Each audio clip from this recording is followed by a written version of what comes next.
నమస్తే, welcome to podcast లో ప్రస్తుతం మనతో పాటు జాయిన్ అవుతున్నారు Bharatiya Janata Party firebrand Armoor MLA Rakesh Reddy గారు. రాకేష్ రెడ్డి గారితో ఇంటర్వ్యూ కోసం చాలా రోజుల నుంచి వెయిట్ చేస్తున్నాం. ఫైనల్ గా దొరికారు, ఆయన స్టూడియోకి వచ్చారు. సార్ నమస్తే. నమస్తే అండి. ఎలా ఉన్నారు? చాలా బాగుంది. తెలంగాణ రాజకీయాల్లో కొత్త ఫైర్ బ్రాండ్ కనపడుతున్నారు మళ్ళీ మాకు. చాలా ఫైర్ బ్రాండ్ రావాలి తెలంగాణలో. చాలా మంది ఫైర్ బ్రాండ్స్ కావాలి. చాలా లోటు ఉంది నిజానికి తెలంగాణ పాలిటిక్స్ లో, తెలంగాణ పొలిటీషియన్స్ లో ఫైర్ ఉంటుంది. బట్ మీరు ఒక ఫైర్ బ్రాండ్ గా తయారయ్యారు. ఇప్పుడు ఫైర్ ఉండటం వేరు, ఆ ఫైర్ ప్రజలకు పనికి రావడం వేరు. ప్రజలకు పనికి రావడం, సొంతానికి పనికి వచ్చే ఫైర్లు ఎక్కువ ఉన్నాయి. సొంతానికి పనికి వచ్చే ఫైర్లు ఎక్కువ ఉన్నాయా? ఓకే. ప్రజలకు పనికి వచ్చే ఫైర్ బ్రాండ్లు కావాలి. ఓకే. సో రాకేష్ రెడ్డి ప్రజలకు పనికి వచ్చే ఫైర్ బ్రాండా? అంటే రాజకీయ నేపథ్యం, రాజకీయ జీవితం ఒక 2 సంవత్సరాలే కాబట్టి 2 సంవత్సరాల నుంచి 24 నెలలు ప్రతి నెల నా మీడియా ఇంటర్వ్యూ చూడండి, ప్రజలలో నేను వెళ్ళి కలిసిన విధానం చూడండి, ప్రజా సమస్యల పట్ల అసెంబ్లీలో గొంతెత్తిన విధానం చూడండి. అవుట్ స్పోకెన్ ఉంటారు. పార్టీలైనో పార్టీ సిద్ధాంతం వీటికంటే అన్నిటికంటే కూడా జస్ట్ కామన్ సెన్స్తో, కామన్ మెన్ పాయింట్ ఆఫ్ వ్యూలో మాట్లాడుతున్నట్టు కనపడుతుంది. అసెంబ్లీలో 2-3 స్పీచెస్ చూసాము. దీనికంటే ముందు, లోపలికి వెళ్ళడానికంటే ముందు నేను కూడా నిజామాబాద్లో పనిచేశాను రిపోర్టర్గా, నిజామాబాద్ జిల్లాలో. మీ ఊరు చాలాసార్లు వచ్చా, అంకాపూర్. నాకు అంకాపూర్లో ఆల్మోస్ట్ అందరూ తెలుసు, అక్కడ బాగా తెలుసు. నేను అక్కడ వింటుండేవాడిని, రాకేష్ రెడ్డి ఓ ఎర్రచందనం స్మగ్లర్, ఒక డాన్ అని వింటుండేవాడిని. మీ ఇల్లు అది అంతా చూపించి చెప్తుండే, నేను ఇక్కడ ఉండడు, ఎక్కడో ఉంటాడు, మొత్తం ఇండియాలో ఆ ఎర్రచందనం ఎగుమతి చేసే లైసెన్స్ ఈయనకి మాత్రమే ఉంది, ఇట్లా చాలా కథలుగా చెప్పేవాళ్ళు. ఫైనల్గా ఈరోజు ఫస్ట్ టైం మిమ్మల్ని చూస్తున్నాను. ఏంటి అసలు డాన్ ఎలా అయ్యారు? ఆర్మూర్ నుంచి బయటకు వచ్చి అంత పెద్ద ఎత్తున ఎలా ఎదిగారు చెప్పండి ఫస్ట్. నేను డానేం కాలేదు అనుకుంటారు కదా, మిమ్మల్ని అలా పిలుస్తారు కదా, అలా అందరూ ఊహించుకుంటారు. డాన్ కాదు కానీ డాన్లకే డాన్ అనుకుంటారు. డాన్లకే డాన్ అనుకుంటారు. ఎందుకంటే నేను చేసేది ఎర్రచందనం వ్యాపారం. ఓన్లీ రాష్ట్ర ప్రభుత్వము వేలం వేస్తే కొంటాను నేను. కాబట్టి అంత డాన్లు కూడా ముఖ్యమంత్రులు డాన్లు, నేను డాన్లే. ఎందుకంటే అమ్ముతారు వాళ్ళు కాబట్టి కొంటాను నేను. ఓకే. అట్లా డాన్ దగ్గర నుంచి డాన్ కొన్నట్టు అంతే. లీగల్ రాష్ట్ర ప్రభుత్వాన్ని లీగల్గా ఉంటాం, లీగల్గా ఎక్స్పోర్ట్ చేస్తాం. దాని మీద మీడియాలో ఉన్న అపోహల వల్ల రకరకాల ఊహించుకుంటారు. అసలు అటు ఎందుకు వెళ్ళారు? మీకు ఆర్మూర్ ప్రాంతానికి పెద్దగా ఎర్రచందనంతో సంబంధం, తెలంగాణకే సంబంధం లేదు కదా. అనుకోని పరిస్థితుల్లో అక్కడ రాయలసీమలో నా ఫ్రెండ్స్ ఉండడం వల్ల, అప్పుడు 96-97 ప్రాంతంలో వెళ్ళడం వల్ల అక్కడ ఉన్న అంటే అలా ఏదైతే రెడ్ షాండర్స్ ఉన్నదో అక్కడ ఉన్న ఉపయోగాలు కావచ్చు, మనకు కొత్త కావచ్చు, కానీ ఆ ప్రాంతంలో అంతా బ్రిటిష్ టైం నుంచి, అంటే అసలు నేచర్ కదా అది. వాళ్ళ ఇండ్లలో కానీ, వాళ్ళ వ్యవసాయ పనిముట్లు కానీ, ఇంటి పనిముట్లు కానీ, ఫర్నిచర్ కానీ అన్నీ ఎర్రచందనమే. అవును. వాడు ఎక్కడో ఆదిలాబాద్ ఖానాపూర్కి వచ్చి తీసుకుపోడు కదా. వాడు రాజంపేట పక్కన రాయచోటికి తెచ్చుకుంటాడు తప్ప వాడు ఖానాపూర్ వచ్చే అవసరం లేదు. ఆ రకంగా ఒకటి దాని దగ్గర స్టడీ చేస్తే జపాన్లో బాగా డిమాండ్ ఉంది అని అప్పుడు గవర్నమెంట్ అప్రోచ్. అప్పుడు ఇండియా నుంచి ఎవరు లేరు, మొత్తం ఇండియా నుంచి ఎవరు లేరు, అఫీషియల్ ఎక్స్పోర్ట్ చేసేవాళ్ళు. ఓకే. అప్పుడు దానికి సంబంధించిన లైసెన్సులు తీసుకోవటము, ఎక్స్పోర్ట్ లైసెన్స్ తీసుకోవటము, అప్పుడు మార్కెటింగ్కు జపాను, అట్లా స్టడీ టూర్స్కు, మార్కెటింగ్ టూర్స్కు. ఎందుకంటే నాకు అప్పటికే గల్ఫ్ కంట్రీస్తో, సింగపూర్ నుంచి వేరే చిన్న చిన్న వ్యాపారాలు ఉన్నాయి కాబట్టి ఉపయోగపడ్డది అది. ఓకే. ఈ అంకాపూర్ అంటే వ్యవసాయం, అద్భుతమైన వ్యవసాయం గురించి చెప్తారు. అంకాపూర్ అంటే అద్భుతంగా ఎర్రచంద్రాన్ని బయటికి పంపించడం కూడా తెలియదు ఎవరికి. అక్కడ నుంచి ఏదో ఒకటి చేయాలి అంటే, ఏదో ఒక రకంగా మనము ఉదాహరణకి ఏంటంటే మేము చేసేది కూడా గవర్నమెంట్ యాక్షనే కాబట్టి, గవర్నమెంట్ కూడా అది పెద్ద ఫారెస్ట్ ఫెల్లింగ్ ఏం కాదు. స్మగ్లింగ్ అవుతుంటే కాన్ఫిస్కేటెడ్ చేసింది యాక్షన్ చేస్తారు. ఒకసారి కట్ చేసిన తర్వాత ఇంకేం ఉండదు కదా దాంట్లో. బాగా ప్రాఫిటబుల్ బిజినెస్ సార్ అది? ఒకప్పుడు ఉండేది ప్రాఫిటబుల్, ఇప్పుడు లేదా? ఇప్పుడు అంతా లేదు. ఇప్పుడు కూడా మీరు ఒక్కరే? ఇప్పుడు ఒకళ్ళు ఇద్దరు కొత్త వాళ్ళు వచ్చారు, కానీ నేను తగ్గించేసాను 90%. ఎప్పుడైతే రాజకీయాలకు వచ్చేసాను. రాజకీయాలకు వచ్చింది అంతకుముందే సుమారు రాష్ట్రం విడిపోయి నుంచే తగ్గించాను నేను. 2014 నుంచి రాష్ట్రం విడిపోయినప్పుడు ఇంకా అక్కడ ఒక 3 ఇండస్ట్రీలు ఏమి ఉన్నట్లే. బట్ ప్రభుత్వం కూడా ఆంధ్రప్రదేశ్లో చాలా శేషాశాల అడవుల్లో పట్టుకున్నదంతా వేలం వేస్తూ ఉంటారు, కొనడానికి ఎవరు చెప్తుంటారు. ప్రోటీన్ అది, ప్రోటీన్ ఎవరి. ఎందుకంటే అక్కడ నేచర్ 4 లక్షల కిలోమీటర్లు ఉన్నది.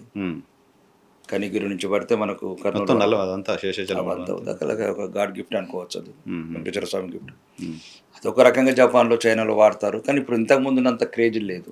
ఓకే. గవర్నమెంట్ కూడా దానికి అంత పెద్ద ఇప్పుడు అంత ప్రాఫిట్ లేదు. బట్ డిమాండ్ అయితే ఉందా? డిమాండే తగ్గింది. ఇప్పుడు వచ్చిన మార్పులలో ఏంటంటే వాళ్ళు కూడా Chinese, Italy furniture, Turkey furniture, అంటే ఒకప్పుడు మనం కదా తాత ముత్తాతలు ఉన్న టైంలో ఫర్నిచర్, టేక్ ఫర్నిచర్ ఎట్లా వాడుతున్నాం అట్లా వాడుతున్నారు. రెండోది కొద్దిగా ఉన్నాయి, దానికి ఉన్న వాల్యూస్ దానికి ఉన్నాయి. అంటే కొన్ని spiritual values and medicinal values, కొంచెం యాంటిక్ వాల్యూస్ ఉన్నాయి. కాబట్టి ఇది ఇక ఫర్ ఎవర్ గ్రీన్ అనుకోండి. ఇక నేను ఆల్రెడీ 10 సంవత్సరాలు తగ్గించాను. సో మీరు అఫీషియల్ పుష్ప అనుకోవచ్చు, అఫీషియల్ పుష్ప మీరు. ఓకే. సో బిజినెస్ ఎన్నెన్ని అనుకోవచ్చు. ఇప్పుడు వెంకటేశ్వర స్వామిని 1000 పేర్లతో పిలుస్తాం. మాకు మీడియా మిత్రులు కానీ ప్రజలు కానీ రకరకాలుగా అనుకుంటారు దాన్ని. మేము ప్రజాస్వామ్యంకి వచ్చిన తర్వాత ఇంకా శ్రీశ్రీ చెప్పినట్లు నీ వ్యక్తిగతమే నీ సొంతం తప్ప, నువ్వు ఎప్పుడైతే ప్రజా జీవితంలో వచ్చిన తర్వాత ఇవన్నీ స్వీకరించడానికి సిద్ధంగా ఉండాలి. ఓకే, మొత్తం అఫీషియల్గా నేను చేశారు తప్ప అన్అఫీషియల్గా మీరు ఎర్రచందనం స్మగ్లింగ్ చేసింది లేదు? లేదు, చేయడానికి సంబంధించిన అవకాశం కూడా లేదా? అవకాశాలు అంటే ఎర్రచందనం నేను నేను నేను ఇన్ఫాక్ట్ తిరుపతి ప్రాంతంలో కూడా పనిచేశాను నేను. అక్కడ చాలా మంది జస్ట్ ఒక 2 దొంగలు అమ్మితే చాలు 2 లక్షలు 3 లక్షలు వస్తాయి అన్నట్టు చాలా మందిని చూశాను నేను. అట్లా అలా అనేం లేదు. ఇప్పుడు అది కూడా ఎప్పుడు క్రేజ్ ఉండదు. 2009 నుంచి ఒక 5 years ఏమో క్రేజ్ ఉండే అంతే. రొటీన్ కదండి. ఇప్పుడు ఒకటే, ఇప్పుడు పేదరికం ఉన్నదులు ఇట్లాంటి పనులు ఉంటాయండి. కరెక్ట్. ఇప్పుడు నువ్వు ఇంజనీరింగ్ చదివిన వాడికి 20,000 ఉద్యోగం ఇస్తలేవు. వాడి ఇంటి పక్కనే అడవి ఉంది, చెట్టు కొడితే 1,00,000 ఇస్తాను అనుకుంటే చెట్టు కొడతాడు. చదువుకొని ఇంజనీరింగ్ చేసి 20 ఏళ్ళు కష్టపడి చదివితే నువ్వు 20,000 ఉద్యోగం ఇచ్చే పరిస్థితులు లేవు. అంటే అలా అని ఉద్యోగం దొరకని వాళ్ళంతా స్మగ్లింగ్ చేయాలని కాదు. కొద్దిగా యూత్ ఆకర్షితం కావటము, లేకపోతే గ్రామీణ ప్రాంతాల్లో ఈజీ మనీ ఒకటే కడుపు కాలినప్పుడు రకరకాల సమస్యలు ఉంటాయి. దాన్ని ఒక రకంగా ఆ రకంగా వాడుకున్నారు. ఇక అది నేచర్. ఇప్పుడు అది ఒక్కటే దగ్గర కాదు కదా. తీసుకున్న దగ్గర ఇసుమ స్మగ్లింగ్ అవుతుంది, మోరం ఉన్న దగ్గర మోరం అవుతుంది, గ్రానైట్ ఉన్న దగ్గర గ్రానైట్ అవుతుంది. రాజకీయ నాయకులు చేసేదంత ఏంటి? రాజకీయ నాయకులు చేసేదంత ఏంటి? ఏం చేస్తున్నారు? గ్రానైట్ క్వారీలు. మరి అసెంబ్లీలో మాట్లాడేది వాళ్ళే కదా. ఇప్పుడు మన ముఖ్యమంత్రి మాట్లాడిండు కదా, హరీష్ రావు, మహేష్ రావు తమ్ముడు నేను సభ కమిటీ ఎత్తున్నారు, 2004 నుంచి దోసుకున్నారు, బ్లాక్ మెయిల్ చేసినారు. వీళ్ళంతా లీగల్ ఫ్రేమ్ లో ఉన్నారు. అసలైన దొంగలంతా వీళ్ళు రాజకీయ నాయకులు. మీరు కూడా రాజకీయ నాయకుడే. అవును, తప్పేముంది. నేను కూడా గొంగట్లో దిగుతుంది. నేనేం 40-45 ఏళ్ళు రాజకీయాల్లో ఉన్న వాళ్ళు కూడా ఎమ్మెల్యే కావడానికి చాలా ఇబ్బంది పడుతుంటారు. జస్ట్ అట్లా మ్యాటర్ ఆఫ్ 45 days లో వచ్చి ఎమ్మెల్యే అయిపోయారు. ఎలా? ప్రజల ఆశీర్వాదం. అది పొద్దాక జనాల్లో ఉండి తిరిగి 2-3 సార్లు ఎమ్మెల్యే అయ్యి మళ్ళీ ఎమ్మెల్యే అయ్యడానికి కొట్టుకొని ఎంతమంది చూస్తున్నాను నేను రాజకీయాల్లో. చాలా మంది చూస్తున్నాను కదా. అంటే ఏదో కారణం ఉంటుంది. ఏంటి రాకేష్ రెడ్డిని అంకాపూర్ నుంచి అసెంబ్లీకి పంపించింది ఏంటి అంటే ఏం చెప్తారు? ధైర్యం. మీకున్న ధైర్యమా, ఆర్మూర్కు మీరు ఇచ్చిన ధైర్యం? నా ధైర్యం ఆర్మూర్కి ఇచ్చాను. అక్కడున్న ఆ ప్రాంతంలో ఉన్న దౌర్జన్యము, భయపెట్టే రాజకీయము, అక్రమాలు, అవినీతి, మర్డర్లు, మానభంగాలు, అన్ని వ్యవస్థలని చేతిలో పెట్టుకున్నప్పుడు ఉన్న మాజీ శాసనసభ్యుడు. మీ అందరికీ తెలుసు, మీరు నిజామాబాద్లో పనిచేసిన తెలుసు. జీవన్ రెడ్డి గారు నా పర్సనల్గా కూడా తెలుసు. ఆయన పద్దాక జనాల్లో ఉంటున్న గుడ్ మార్నింగ్ ఆర్మూర్ అని తిరుగుతున్నారు. జనాల్లో సాఫ్ట్ స్పోకెన్ ఉంటారు, చాలా డౌన్ టు ఎర్త్ ఉంటారు. ఆయన పట్టుకొని మీరు స్మగ్లర్లు, మర్డర్లు, మానభంగాలు. నేననలేదు, అది మీరన్నారు. మీరు కేసులు బుక్ చేసి, నేను బుక్ చేయలేదు. ఎవరు పెట్టారు కేసులు? ఇప్పుడు అక్కడ ప్రతి గ్రామంలో మీరు వెళ్ళి అడగండి. అప్పుడు పోలీస్ రికార్డ్స్ ఉన్నాయి కదా. ఇప్పుడు ఏదైతే అతను ఆయనలో 2014 నుంచి 2023 December 3 వరకు జరిగిన కేసులు చూడండి. 2023 December 3 నుంచి నేను వచ్చిన తర్వాత కేసులు చూడండి. అసలు కేసులు లేవు. క్రైమ్ తగ్గించారు మీరు. క్రైమ్ అన్ని మ్యాక్సిమం అన్ని కంట్రోల్ చేశాను. క్రైము, రాజకీయ విభేదాలు, రాజకీయ కక్షలు, అక్రమ కేసులు, అరాచకాలు మొత్తం కంట్రోల్. నైట్ లైఫ్, గంజాయి కూడా ఉండేదా? గంజాయి మ్యాక్సిమం. అంటే ఒక్కొక్క విలేజ్ 300 మంది పిల్లలు బహిరంగంగా. నిజం కాకపోతే పాత వీడియోలు చూడండి. ఎమ్మెల్యే గారు, మాజీ ఎమ్మెల్యే గారు అంటే నాకు గంజాయి గాంగ్ ఉంటుండే. సో జీవన్ రెడ్డి గెలిపించాడు మిమ్మల్ని? జీవన్ రెడ్డి ప్రధాన నా విజయానికి మూలకారకు మాత్రం జీవన్ రెడ్డి. ఓకే, మిమ్మల్ని ఎమ్మెల్యే కావడానికి, మీరు అసెంబ్లీకి వెళ్ళడానికి ఆయన ఒక ప్రధానమైన కారణం. మీ ధైర్యం అండ్ జీవన్ రెడ్డి. జీవన్ రెడ్డి మీద వ్యతిరేకత. ఈ అరాచకాలను నిలదీసేవాడు లేడా, నిగ్గదీసేవాడు లేడా, అసలు ప్రశ్నించేవాడు లేడా జీవన్ రెడ్డిని? వాడు ముంగట తొడగొట్టేవాడు లేడా? అడుగడుగున భయము, బెదిరింపు రాజకీయాలు, ఇట్లా ఒక విలేకరులను కూడా చంపుతామని కావాల్సి ఎన్నో రికార్డింగ్లు ఉన్నాయి, కావాలంటే పంపిస్తాం. విలేకరులకు కావచ్చు, లేకపోతే పౌర హక్కుల వాళ్ళకి కావచ్చు, ప్రతిపక్షాలకు కావచ్చు, ప్రజలకు కావచ్చు, ప్రజాప్రతినిధులకు కావచ్చు. ఇంతమందిని బెదిరించిన జీవన్ రెడ్డి ఎక్కడో వ్యాపారం చేసుకుంటున్న మిమ్మల్ని బెదిరించలేకపోయాడా పోటీ చేద్దని? కంసుడు కూడా కృష్ణుడు పుట్టేవారికి ఆగాడు. ఓకే, అంటే అంతకుముందు కూడా 7 పుట్టారు, కానీ కంసుని చంపలేకపోయినారు. కృష్ణుడే చంపిండు కంసుని. జీవన్ రెడ్డిని ఓడించడానికి నచ్చినాయి రాజకీయాలకి. ఏదో ఒక నేపథ్యం ఉంటుంది, ఏదో ఒక సంఘటన సింక్ అవుతుంది. అది దేవుడి నిర్ణయం. రాజకీయాలంటే ఇష్టం లేని రాజకీయాలకు రావడం, అసలు ఓడిపోయిన ప్రతి అభ్యర్థిని తన పార్టీలో కలుపుకోవడము, ప్రజల పట్ల ప్రతిపక్షాల పట్ల గొంతు విప్పే నాయకత్వాన్ని ఉంచలేదు. ఎట్లయితే తెలంగాణలో కేసీఆర్ గారు ఉంచలేదో ఆర్మూర్ కూడా అంతకన్నా ఘోరం. పోటీ చేసిన ప్రతి ఒక్కరు ఆయన మీద పోటీ అందరూ అదే పార్టీలో పోయారు. సురేష్ రెడ్డి గారు, ఆకుల లలిత గారు, ఇంకా ఎవరో చాలా మంది ఓకే, ఎవడే పార్టీ చేసిన ఇంకా విలేజ్ లో కూడా ఏ నాయకత్వం కూడా ఇంకా ప్రతిపక్షం లేదు. అక్కడ ఇక్కడ ఒకడు ఏదో మిగిలిపోయారు. జై శ్రీరామ్ అంటే ఒకడు, జై భీమ్ అంటే కొందరు మిగిలిపోయారు. జై భీమ్ అన్నోళ్ళు మిగిలినారు, జై శ్రీరామ్ అన్నోళ్ళు మిగిలినారు. ఓకే, మిగతా అంతమంది అన్ని పార్టీలందరినీ ఊడ్చి ఆయన పార్టీలో పెట్టుకున్నప్పటికీ జనాలు ఎందుకు వాళ్ళందరినీ ఆయన కోటేయకుండా మీ కోటేసి ఉంటారు? అంటే అది ఇప్పుడు వాళ్ళకే కాదు, ఇది రాష్ట్రంలో కూడా ఒక రాజకీయ గుణపాఠం కావాలి. ప్రజల్ని భయపెట్టి రాజకీయాలు చేయలేము. ప్రజల్ని అంటే నాయకులను ప్రలోభపెట్టి పార్టీలకు చేర్చుకొని రాజకీయ ప్రశ్నించే వ్యవస్థను ఎట్లయితే కేసీఆర్ గారు అన్ని పార్టీలను కలుపుకొని ఏ రకంగా అయితే అసలు విర్రవీగాడు 20 ఏళ్ళ వరకు నేనని. ప్రజాస్వామ్యం ఎప్పటికైనా గొప్పది, ప్రజలు ఎప్పటికైనా గొప్పవాళ్ళనే ఒక నిజాన్ని ఆర్మూర్ విజయంతో చూసుకోవచ్చు. సో ఇప్పుడు ఆర్మూర్లో మీరు గెలిచిన 2 ఏళ్లలో ఆర్మూర్ జనాలకి ఏమొచ్చింది? జీవన్ రెడ్డిని తీసేసి రాకేష్ రెడ్డిని తెచ్చుకోవడం వల్ల ఏం సాధించామని ఆర్మూర్ ప్రజలు అనుకుంటున్నారు? ఇప్పుడు ప్రపంచంలో అతి విలువైనది స్వేచ్ఛనిచ్చారు మీరు. అన్నిటికన్నా విలువైనది. కరెక్ట్, డెఫినెట్గా ఐ డు అగ్రీ. మనులు, మాణిక్యాలు, బంగ్లాలు, బంగారం అన్నిటికన్నా విలువైనది ప్రపంచంలో. అది అప్పుడు మీరు పుట్టలేదు అనుకుంటా, మనం పుట్టలేదు. 200 సంవత్సరాలు భారత స్వాతంత్రాన్ని గురించి, స్వేచ్ఛ గురించి కొన్ని కోట్లాది మంది ప్రాణాలు అర్పించారు. నేను నా ఆర్మూర్ నియోజక ప్రజలకు ఒక్కరిని ప్రాణాలకు తెగించి వెళ్ళాను. ఈరోజు నా జాతి రుణం తీసుకున్నాను, నా గడ్డ రుణం తీసుకున్నాను. నేను ఒక 30 ఏళ్ళు నా ప్రాంతంలో లేకపోవచ్చు, కానీ ఈరోజు స్వేచ్ఛగా గాలి వీలుస్తుంది నా నేల. భారతీయ జనతా పార్టీ పైన ఒక విమర్శ ఉంది. దేశవ్యాప్తంగా చాలా మంది మాట్లాడుతుంటారు ఏంటంటే, వీళ్ళు ఎలక్షన్ వచ్చినప్పుడు జై శ్రీరామ్ అని, లేకపోతే గుడ్ అని, లేకపోతే ఇంకోటి ఏదని ఎమోషనల్గా 4 మాటలు చెప్పి ఓట్లు వేయించుకుంటారు తప్ప డెవలప్మెంట్ చేయరు అని. ఇప్పుడు మీరు ఆర్మూర్కి ఏం చేశారంటే, నేను స్వేచ్ఛనిచ్చా, స్వతంత్రాన్ని చాలా చెప్తాను. నేను ఆర్మూర్కి డెవలప్మెంట్ కోసం, ప్రజల కోసం ఏం చేశారని అడుగుతున్నాను. నేను ప్రధానమైనది స్వేచ్ఛ, తర్వాత విద్యా సంస్థలు, హాస్టల్స్, రోడ్స్, మౌలిక వసతులు. ఈరోజు ఫర్ ఎగ్జాంపుల్ 200 కోట్లతో ఇంటిగ్రేటెడ్ ఆల్రెడీ వర్క్ స్టార్ట్ అయిపోయింది. 200 కోట్లు యంగ్ ఇండియా స్కూల్ మీకు ఇచ్చారా? నా కాంగ్రెస్ ప్రతిపక్షంలో ఒక్కడికి ఇచ్చారు. ఎందుకట్లా? నేను అడిగాను, మిగతా వాళ్ళు అడగలేదా? మీ పార్టీలోనే 8 మంది ఎమ్మెల్యేలు ఉన్నారు. కొందరు అడగడం ఉంటుంది, దాన్ని బట్టి మనము ప్రయత్నం చేయడం ఉంటుంది. నేను సుమారు ప్రతి అధికారిని వెళ్ళి బతిమలాడాను, ప్రతి మంత్రిని వెళ్ళి గదువ పెట్టాను, ముఖ్యమంత్రిని బతిమలాడాను. మా ప్రాంతం కొద్దిగా మైగ్రెంట్స్ ఎక్కువ ఉన్నారు, కలిపి మైగ్రెంట్స్, బీడీ కార్మికులు ఎక్కువ ఉన్నారు. దయచేసి పార్టీలకు ప్రాధాన్యత ఇవ్వకండి. నక్సలిజం నడయాడిన నేల.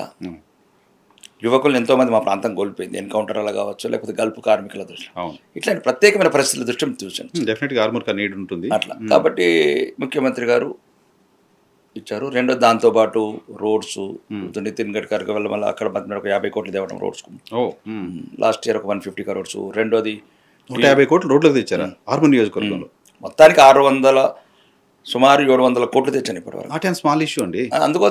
అందుకు ఇంకా అప్పటికి కూడా నేను చెప్తున్నాను, 10% వచ్చినాయి, నాకు 100% రావాలంటున్నాను. 700 కోట్లు 2 ఏళ్లలో మీరు ఆర్మూర్ తెచ్చారు, అంటే ఇంక్లూడింగ్ 200 కోట్ల. కొడంగల్కు 10,000 కోట్లు తీసుకెళ్లారు, మాకు దాంట్లో 10% ఇచ్చారు.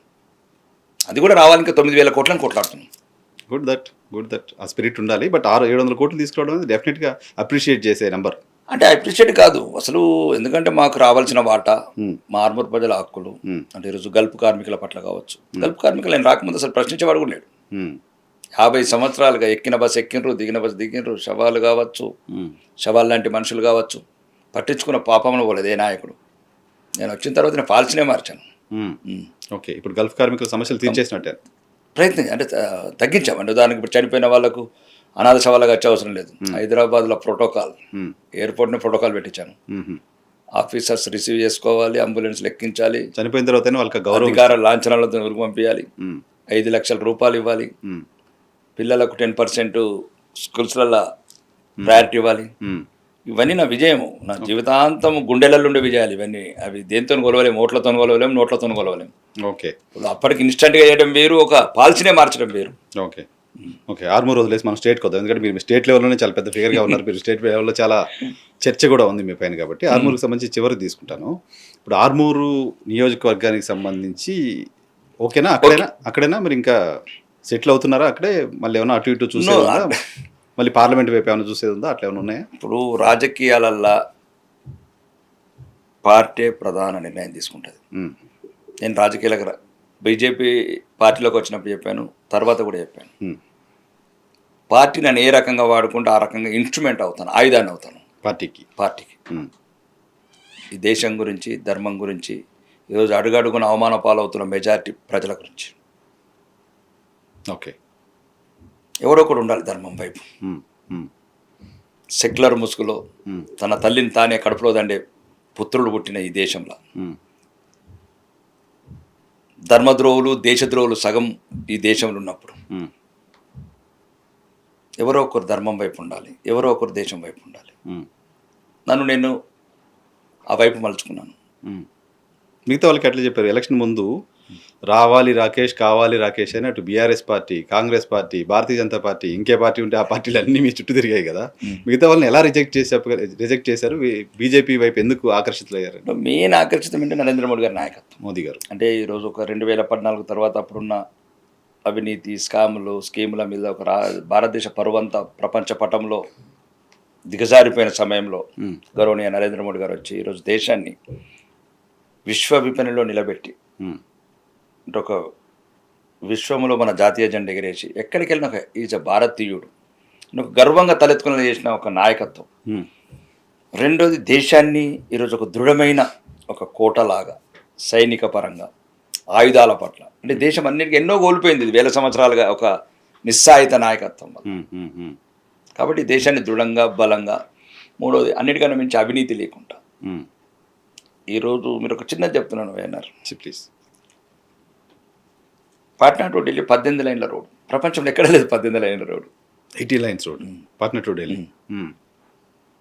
అక్కడ ఈ మూల అస్సాం నుంచి పడితే తమిళనాడు వరకు బీజేపీ రూల్ చేసినప్పుడు నేషనల్ హైవేస్ బాగా డెవలప్ అవుతున్నాయి. జనరల్ గా ఉన్న సామాన్య ప్రజలకు కావాల్సింది ఏంది? ఈరోజు రోడ్లు వస్తే వందే భారత్ ఇది నినగా మొన్నిచ్చారు. 1,30,00,000 మంది ఒక వందే భారత్ ఒక ట్రైన్లో అంత ఇయర్లీ ట్రావెలింగ్. అంటే ఒక సగటు మానవుడు 40-60 ఏళ్ళ నుంచి ఈ నిస్సాయుత నాయకత్వం ఉన్న ఈ దేశంలో అడుగడుగున కులపిచ్చి, మత పిచ్చి లేపి మన మధ్యన చెప్పి అభివృద్ధి వైపు మనం ఆలోచించకుండా చేసిన ఒక గత ప్రభుత్వాలు, కాంగ్రెస్ ప్రభుత్వాలు, దాన్ని మొత్తం మరల్చాము. విదేశీ ఎగుమతులు కావచ్చు, విదేశీ పెట్టుబడులు కావచ్చు, లేదు ఎయిమ్స్ లాంటి సంస్థలు కావచ్చు, ఐఐటీలు కావచ్చు, ఐఐఎంలు కావచ్చు, మధ్యతరగతి కావాల్సిన హవాయి చెప్పులు ఉన్న వాళ్ళు కూడా హవాయి ఫ్లైట్లు ఎక్కేటట్లు సుమారు 74 నుంచి 153 ఎయిర్పోర్ట్ల వరకు. అంటే ప్రతిదీ, అంటే ప్రపంచంలో ఏదైతే ఇప్పుడున్న 21వ సెంచరీలో ఆధునిక వసతులు అనుభవించే జాతిని తయారు చేసాం. ప్రపంచంలో అన్నిటికన్నా సింపుల్ చెప్తున్నాను కదా, వెరీ సింపుల్.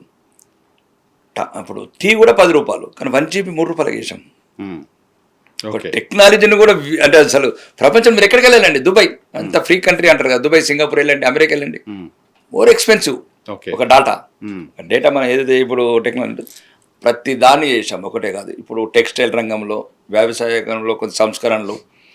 రెండోది, అన్నిటికన్నా ఎక్కువ ఇప్పుడు ముద్రా లోన్స్, సామాన్యులకు కూడా లోన్స్. మీరు బిజినెస్ మెన్ కూడా కాబట్టి, మోదీ ప్రధానమంత్రి అయ్యే నాటికి భారతదేశానికి మొత్తం ఉన్న అప్పులు 53 లక్షల కోట్లు రాకేష్ రెడ్డి గారు. ఈరోజు భారతదేశానికి ఉన్న అప్పు 153 లక్షల కోట్లు. ఈ 10-12 ఏళ్ల కాలంలో 100 లక్షల కోట్లు మోదీ అధికంగా అప్పులు చేశారు. సమర్థించదగింది నాది? చాలా సమర్థించదగ్గది. ఎట్లా?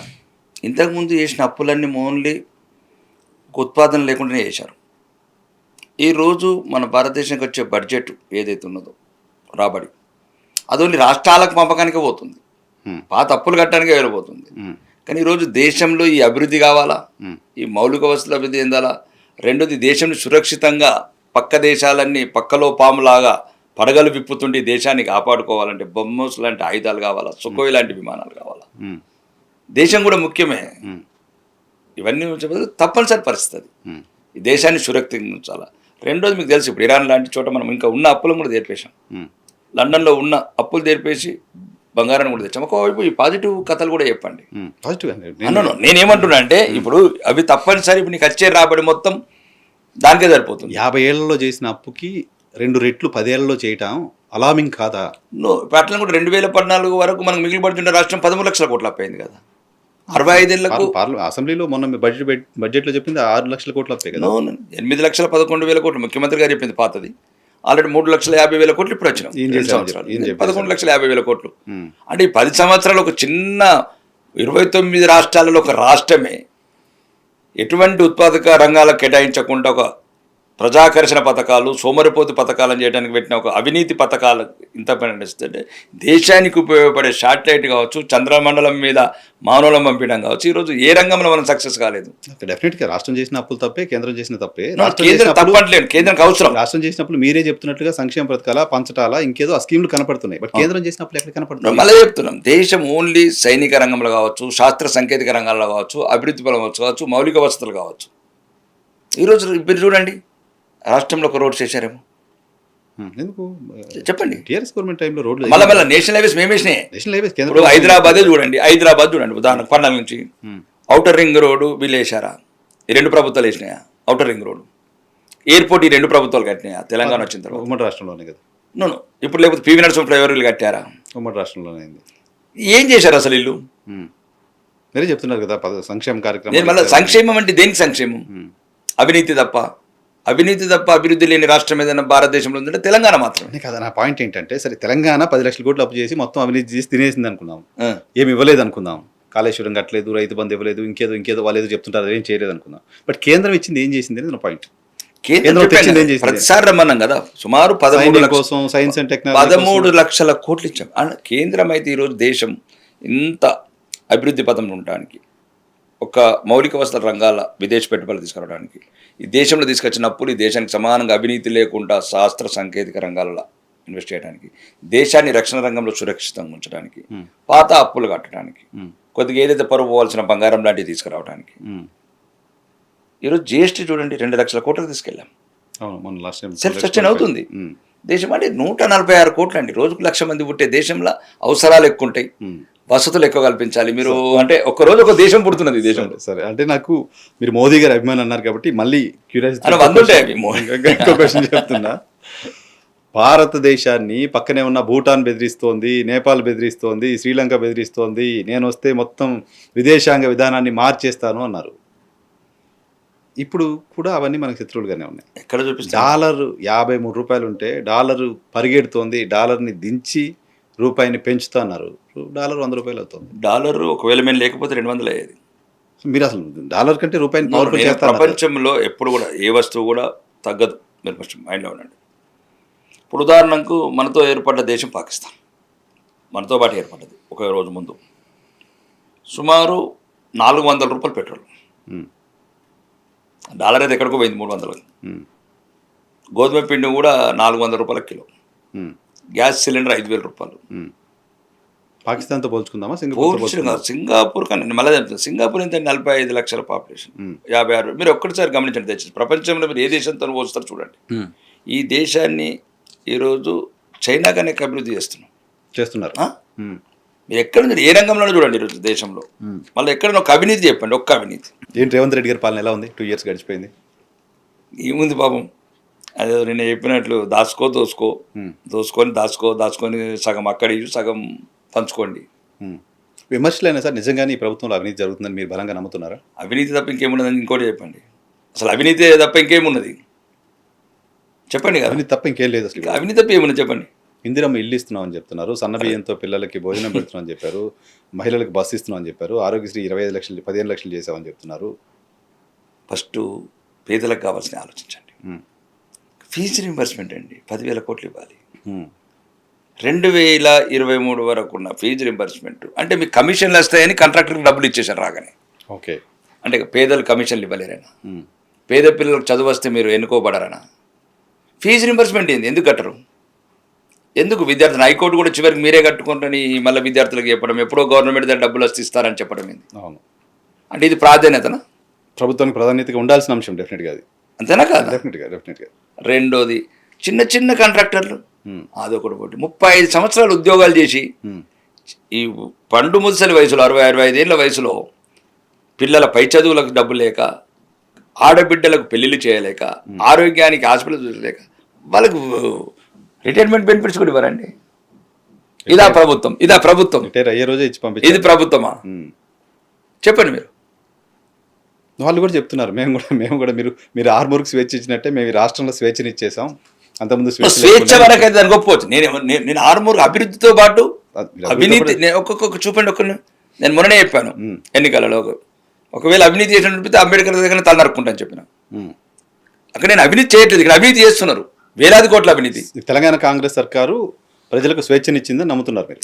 స్వేచ్ఛ అంటే స్వేచ్ఛ కింద కాదు, అంటే అంతకుముందు మరీ ఇబ్బందికరమైన పరిస్థితులు ఉండే, పోలీసు రాజ్యం ఉండేది, కుటుంబ పాలన ఉండేది, అహంకార పాలన ఉండేది.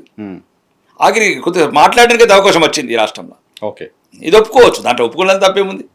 తప్పేముంది? మీ పైగా మీలాంటి వాళ్ళు ఏదైనా ఓపెన్గా మాట్లాడారు దాంట్లో. ఇప్పుడు ఒకటే ఏమంటున్నామంటే ఏది కావాలా ప్రజలకు. ఉదాహరణకు మొన్న అసెంబ్లీలో అడిగాను, ఒక్క కార్పొరేట్ ఒక హాస్పిటల్ కట్టారా? ఇప్పుడు స్వాతంత్రం రాకముందు ఉస్మానియా, స్వాతంత్రం వచ్చిన తర్వాత గాంధీ, ఉమ్మడి రాష్ట్రంలో ఉన్నాం. ఇప్పుడు సుమారు 15 లక్షల కోట్ల బడ్జెట్ మాకు, 12 ఏళ్ళది 11 లక్షల కోట్ల అప్పు, 26 లక్షల కోట్లలో ఒక హాస్పిటల్ కట్టలేకపోయారు. పెద్ద హాస్పిటల్ కట్టినట్టు ఏది అని ఇప్పటికి సున్నమేసింది లేదు కదా. మళ్ళీ నీకు ఏది ఇప్పుడు ఏది ప్రాధాన్యత మీకు ఉన్నది అదే అడిగాను. 4 మొదలు పెట్టారు, అక్కడనే ఉన్నది నడుస్తున్నది తాబేలు.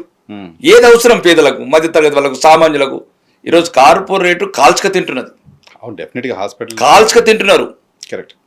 రిఫరల్ డాక్టర్స్ హాస్పిటల్స్కు 40% ఏదైతే అడ్మిట్ చేస్తున్నారో అవసరం లేని వాడు బెడ్ టార్గెట్ టెస్టులు, అవసరం లేని టెస్టులు. నీకు ఎక్కడ ఇప్పుడు నిమ్స్ హాస్పిటల్ అని చెప్పాను, నిమ్స్ హాస్పిటల్ 6 నెలల వరకు బెడ్ దొరకదు. ఎప్పుడో ఒకటి నిమ్స్, ఈ 4 నిమిషాలు కట్టుకోలేమా? జిల్లాకు ఒకటి మంచి ఇంకొకటి ఎక్స్ట్రా హాస్పిటల్ కట్టుకోలేము, జనాభా పెరుగుతుంది కదా. ఎందుకు సార్ కార్పొరేట్ హాస్పిటల్ దోపిడీని ఆపలేకపోతున్నాయి ప్రభుత్వాలు? రాజకీయ నాయకుల ప్రమేయం.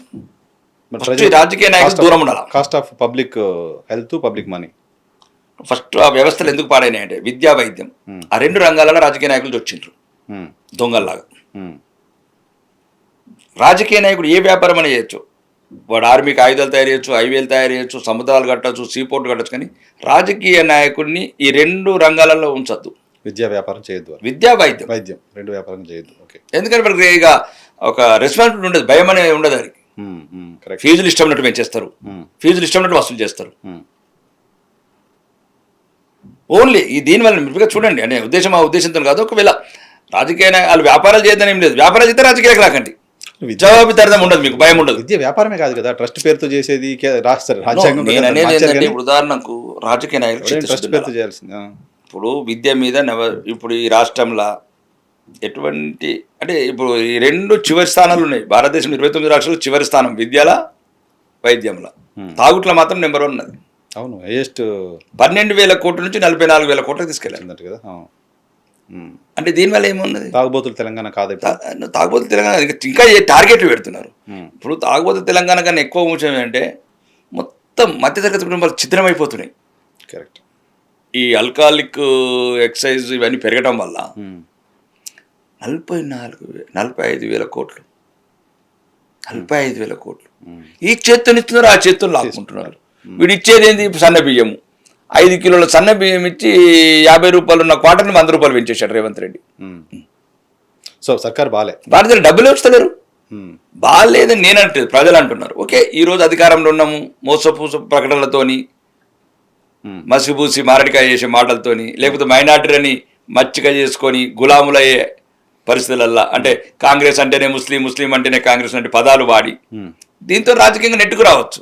కానీ ఏదో ఒక రోజు దీన్ని తెలంగాణ కూడా నిజమైన స్వేచ్ఛాచర్యలు త్వరలోనే ఉంది. నిజమైన స్వేచ్ఛ భారతీయ జనతా పార్టీతో వస్తుంది పక్కా బరాబర్. నేను నా పార్టీ అని చెప్పట్లేదు, అన్ని పార్టీలు చెడ్డాయని కాదు, కానీ భారతీయ జనతా పార్టీకి 4 మాత్రం ఉన్నాయి. ఏంటది? ఫస్ట్ వాడు దేశాన్ని ప్రేమించాల్సిందే. వాడు అప్పటి వరకు దేశాన్ని ఎంత తిట్టినా ఈ పార్టీలోకి జాయిన్ కాగానే ఫస్ట్ భారత్ మాత జిందాబాద్ అనాల్సిందే. వాడు ఎవరు అన్నారు సార్? అన్ని పార్టీల వాళ్ళకి దేశం అంటే ప్రేమ ఉండదా? భారత్ మాత అనమనుకోండి, దాంట్లో వందే మాత్రం వెళ్తే బయటకు పోతున్నారు. సరే, పోయే వాళ్ళు చాలా మంది. నేను చెప్తున్నాను, ఇప్పుడు కాంగ్రెస్ లో ఈ మధ్యన కాషాయం చూస్తే కూడా భయపడుతున్నారు. రాముడు అంటే భయం, కాషాయం అంటే భయం, అంటే మొత్తం పొలిటికల్ గా అంటే లీడర్ గా కన్వర్ట్ అయిపోయినారు. ఇప్పుడు ముస్లింస్ అని చూసి నేర్చుకోవాలా. వాళ్ళు వాళ్ళ మతాన్ని గౌరవించుకుంటున్నారు, వాళ్ళ ధర్మాన్ని వాళ్ళ ఆచారాలు పాటిస్తున్నారు. రాజకీయాలలో 10 పైసల వాటా ఉంటే ఏమంటారు 10 రూపాయలు తీసుకుంటున్నారు. 10 రూపాయలు తీసుకుంటారు 10 పైసలకి బరాబర్. అక్బరుద్దీన్ అసెంబ్లీ చెప్తాడు, ఈ రాష్ట్రంలో 11% ముస్లిం మైనార్టీ జనాభా ముస్లిం జనాభా ఉంటే ఎంతమంది ఎమ్మెల్యేలు ఉన్నారు సార్? ఎమ్మెల్యేలు కాదు 32% బెనిఫిట్స్ పోతున్నాయి. పొలిటికల్గా చూస్తే ఆ షేర్ లేదు కదా వాళ్ళకి. ఆ షేర్ కనుక ప్రభావితం చేసే ఇప్పుడు కాంగ్రెస్ అంటేనే ఇంకా ముస్లిం లీగ్, ఇంకా దానికి ఇంకా మళ్ళీ వాళ్ళకి ప్రత్యేకంగా ఇంకా ఎంఐఎంలో అవసరం లేదు కదా. ఎంఐఎంతో చూడాలి. కాంగ్రెస్ అంటేనే ఎంఐఎం బి. కాంగ్రెస్ ఎంఐఎం అంటే కాంగ్రెస్ పార్టీలో ఒక్క ముస్లిం ఎమ్మెల్యే లేడు. వీళ్ళే ముస్లింస్ ఎందుకు? ఇప్పుడు ఆయననే రేవంత్ రెడ్డి గారే రేవంత్ ఉద్దిన్ అని పెట్టుకున్నాడు. వాళ్ళని సంతృప్తి పరచడానికి కదా, ఇంక మీకెందుకు ఇబ్బంది పడుతున్నారు, నేనే ముస్లిం అయిపోయాను ముఖ్యమంత్రిని అని దానికి ఆయన ఇచ్చాడు కదా జవాబు.